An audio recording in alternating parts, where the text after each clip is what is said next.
Bismillahirrahmanirrahim.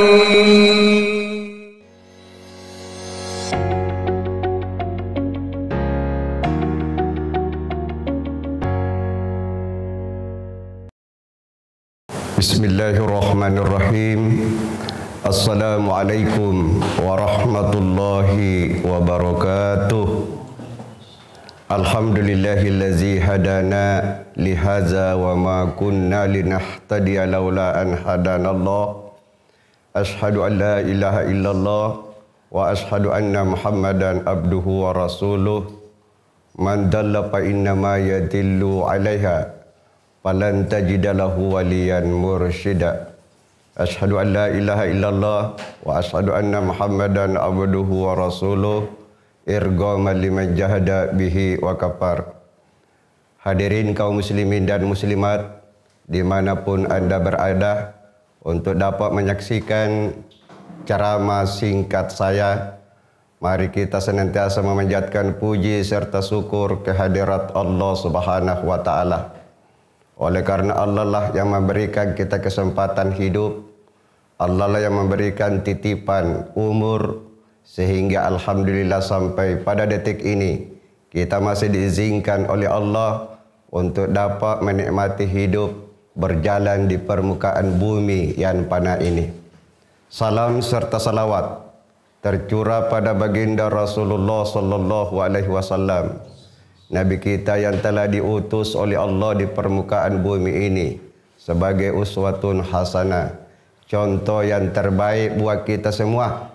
Sehingga dengan contoh yang terbaik itulah kita memang dijamin oleh baginda Rasulullah sallallahu alaihi wasallam, kullu ummatin yadkhulul jannata illa man aba.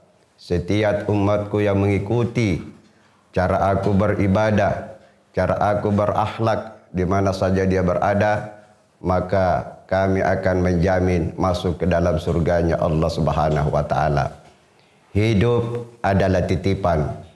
Apapun yang kita miliki di dunia ini adalah titipan.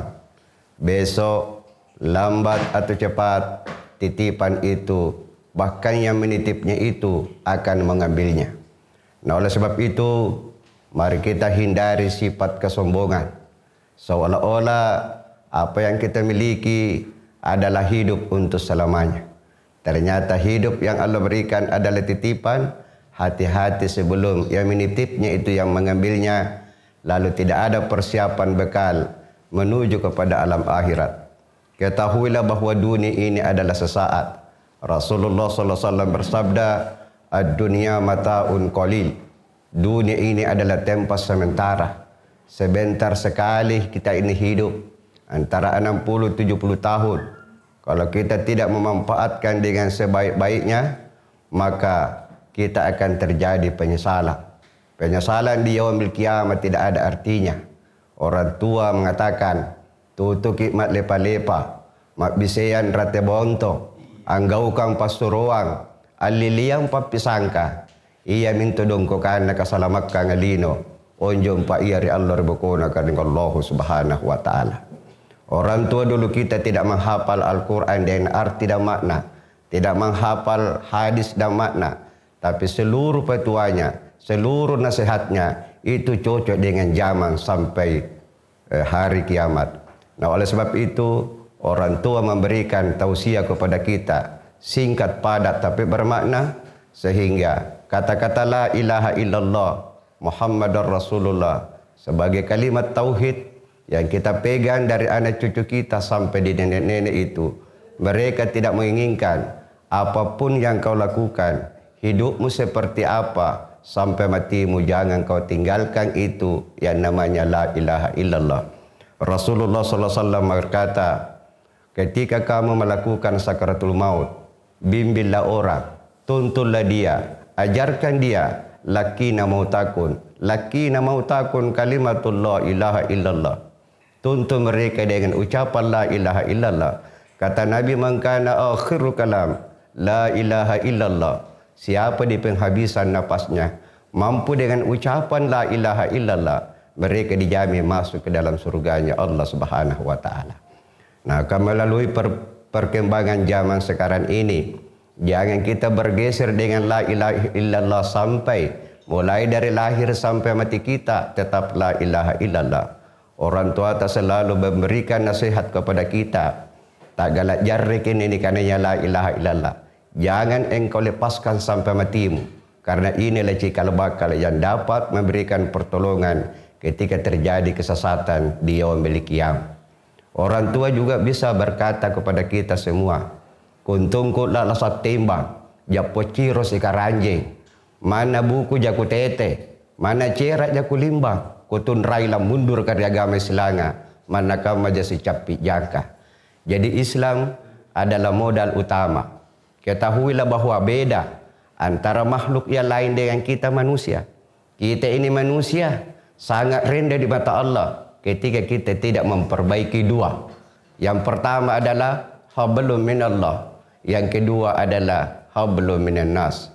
Allah Subhanahu wa taala berfirman, "Duribat alaihimuz zillatu aina ma sukifu illa bihablin minallah wa hablin minan nas." Allah menciptakan manusia dalam sehina mungkin kecuali memperbaiki dua. Apa di antara dua itu? Tak lain dan tak bukan adalah memperbaiki hubungan kita kepada Allah. Laksanakan perintahnya, jauhi larangannya, karena inilah jalan menuju kepada husnul khotimah. Ketika terbalik, melaksanakan larangannya, lalu menjauhi perintahnya, maka ketika kita mati, bukan husnul tapi su'ul khotim. Nah, oleh sebab itu, kita ini hamba yang diciptakan oleh Allah. Jangan lengah, jangan berpura-pura seolah-olah kita tidak akan mati.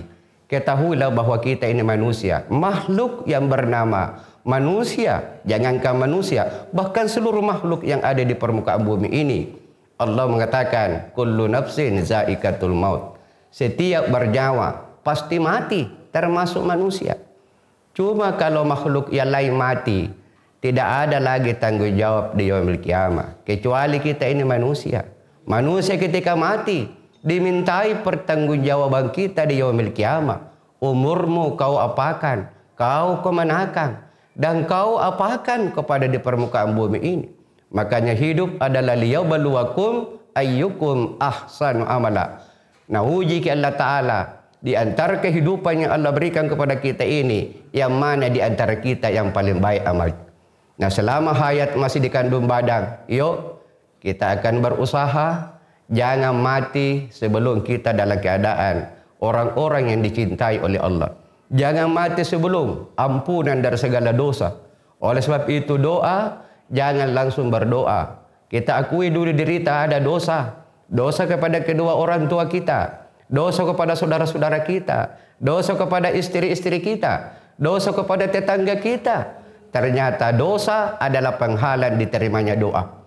Nah, oleh sebab itu setiap mengawali doa, kita ucapkan dulu astagfirullahul azim. Manusia ketika mengaku dirinya tidak berdosa, itu tanda-tanda manusia sombong. Orang yang sombong tidak akan mendekati pintu surganya Allah. Makanya diakui diri tak ada dosa. Jangan langsung berdoa sebelum astagfirullahul azim. Yang kedua syarat untuk diterima doa adalah, mari kita selalu mengawali dengan salawat. Innallaha wa malaikatahu yusalluna ala nabi. Sesungguhnya Allah, para seluruh malaikat bersalawat kepada baginda Rasulullah sallallahu alaihi wasallam. Ternyata doa bisa menggeser apapun yang terjadi. Bayangkan dosa bisa menggeser takdir. Rasulullah sallallahu alaihi wasallam bersabda, la yaruddul qada'a illa du'a wa la yazidu fil amri illa al-ihsan. Tidak akan bergeser takdir kecuali doa. Ternyata takdir bisa digeser. Apa yang bisa menggeser? Tak lain dan tak bukan adalah doa. Yang kedua, wala yazidu fil amri illal ihsan. Tidak akan bertambah umur juga kecuali dengan doa. Jadi, takdir bisa bergeser, umur bisa bertambah. Ternyata semuanya itu adalah doa.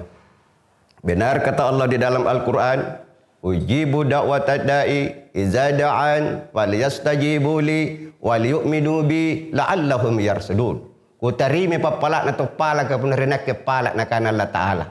Ya, dengan catatan apa? Harus disertai dengan perbuatan yang baik.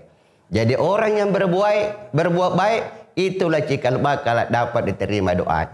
Maka mari pemirsa di mana saja berada, dari Sabang sampai Merauke, dari utara sampai selatan, mari selama hayat masih di kandung badan, tidak ada orang yang tidak mustahil. Walaupun dunia beserta isinya dosa, saatnya sekarang kita berusaha bagaimana dosa itu selalu diampuni oleh Allah Subhanahu wa taala. Syarat untuk bisa diterima doa tak lain dan tak bukan la tusyriku bihi syai'a. Jangan menduakan Tuhan walaupun sedikit. Istri tak lagi diduakan marah, apalagi kalau Allah Subhanahu wa taala. Wa may yusyrik billah faqad harramallahu alaihim fil jannah. Siapa yang menduakan Allah pasti diharamkan mereka jasadnya masuk ke dalam surganya Allah Subhanahu wa taala.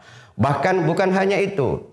Siapa yang musyrik kepada Allah itu najis. Innamal musyrikuna najas.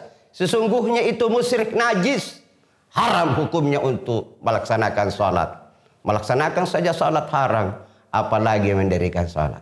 Jadi pemirsa di mana saja berada, kepada saudara-saudaraku seiman dan sekeyakinan, mari kita sadari derita bahwa sekali lagi hidup adalah anugerah, hidup adalah titipan, dan hidup akan berakhir dengan kematian.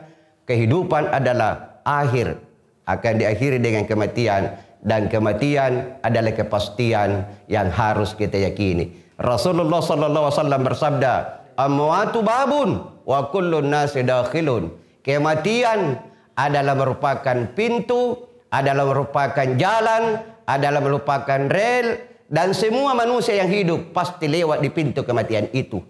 Jadi oleh sebab itu sebelum kita mati, tidak ada alasan untuk tidak memohon kepada Allah Subhanahu wa taala dengan banyak berdoa, Rabbana afriq alaina sabra wa tawaffana minal muslimin. Ya Allah, tetapkanlah hatiku, hati yang sabar menjalankan perintah, dan hati yang sabar menjauhi segala larangannya, dan semoga matikan aku bersama dengan orang-orang yang sabar. Inilah salah satu tausiah yang singkat pada siang yang sangat berbahagia ini. Semoga kaum muslimin dan muslimat di mana saja berada yang sempatnya menyaksikan acara ini, semoga diberi hidayah oleh Allah Subhanahu wa taala untuk menjalankan perintahnya Allah dan menjauhi segala larangannya. Dan saya doakan kepada kita semua agar sehat selalu dan dipanjangkan umur oleh Allah Subhanahu wa taala dan ditambahkan rezeki oleh Allah. Dan semua yang mendengarkan ini, saya doakan supaya kita bisa menjadi keluarga sakinah, mawaddatan, warahmah. Barakallahu li wa lakum fil Qur'anil azim wa nafa'ani minal ayati wal zikril hakim. Aqulu qauli hadza fastaghfir innahu huwal ghafurur rahim. Kurang dan lebihnya mohon dimaafkan. Nun wal qalam wa ma yasturun. Barakallahu li wa lakum. Wassalamualaikum warahmatullahi wabarakatuh.